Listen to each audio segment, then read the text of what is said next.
So my name is Rishika and I am the violin director for the Treble Clef project. So in these videos, I'll just be showing you how to play the violin, and I will be teaching you basic music theory to help you read and understand music that you might come across in the future. So this video will mostly be just like an introduction to the violin, just like learning about the different things you'll need, and stuff like that. Yeah. So obviously, you'll need your violin, the bow and the actual violin itself. For a violin, you're going to need any kind of rosin. So basically, the thing about violin bows and like bows in general, a lot of them use horsehair for their bows. And even like disregarding any type of hair, for any type of bow, you need to have rosin in order for it to make sound on the violin. So you need to rosin your bow regularly. So every couple days is usually what I do. But you can use any rosin. One rosin I recommend is the Super Sensitive Musical String Company rosin. So it's kind of a basic one that a lot of people use. Once you kind of become more advanced, you can look into different types of rosins you want for your violin and like kind of explore what you prefer. But that's the one that a lot of people start off using with. Also, another thing is shoulder rest. So not a lot of people who like just start off playing violin know about this, but basically what shoulder rests do is that when you have the violin without a shoulder rest and you're putting it on your chin, you can see that there's a lot of gap between your shoulder and the actual violin itself. So when you play, you kind of have to bring your shoulder up a little bit, and it's kind of uncomfortable when you do that. So a shoulder rest just helps create like a little bit less gap in between, and it just makes it more comfortable to play overall. So the one I use is by Everest. I'm pretty sure I just bought this online. I'm not sure if you can see, but the company name is Everest. So to play with the shoulder rest, to put it on, there are two different parts of a shoulder rest. There's one with like a little bit of a dip, and then there's the part with like that goes up. To kind of remember the two sides, I used to put a little sticker on the dip, just so it would help me like figure out where to put like the dip and the non-dip on the violin itself.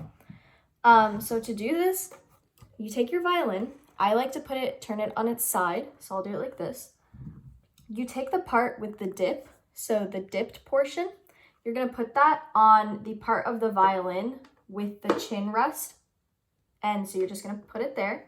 And then you're going to slide the chin rest up, the shoulder rest, I mean up, and then hook it onto your violin like so. There should be a little bit of tension because that's how it stays on, but that's just how you do it. And then when you play, you'll have the dip kind of on your shoulder like that. And then you have it. When you play your violin, you kind of want to angle your violin between 9 o'clock and 10 o'clock. So 9 would be too far this way, but 10 would be kind of too far forward. So you kind of want to look at the middle and just angle it there. And then for the bow, bows usually they should come untightened like this. So they should kind of be like hanging, and like the bow should be curved. But when you play violin, you need to tighten your bow.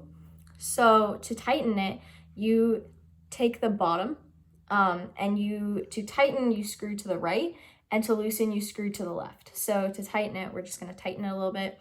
You don't want to overly tighten your bow to the point where it curves upwards. This shouldn't happen. So if I just over exaggerate a little bit, this, like it curving upward, this is not a good thing. You always want your bow to have a curve inward. So a little bit is always a good thing, like that. To test if it's like the correct amount of tightness, I usually use my wrist and I'll just see if it bounces on my wrist. If it does, that's a good sign. That means your bow is tight enough. It shouldn't bounce an extreme amount because that's when it means your bow is too tight. So never let your bow curve upward. You always want it to curve like in. When you are done playing your violin, it is important to completely loosen your bow, like that, because if you don't, the bow will probably go bad and over time. So by loosening it, it just like lengthens your lifespan for the bow, basically. So that's all I have for today. That was just the parts of a violin. So next class, I'll be teaching more about like the strings and all of the placements and stuff. So thank you.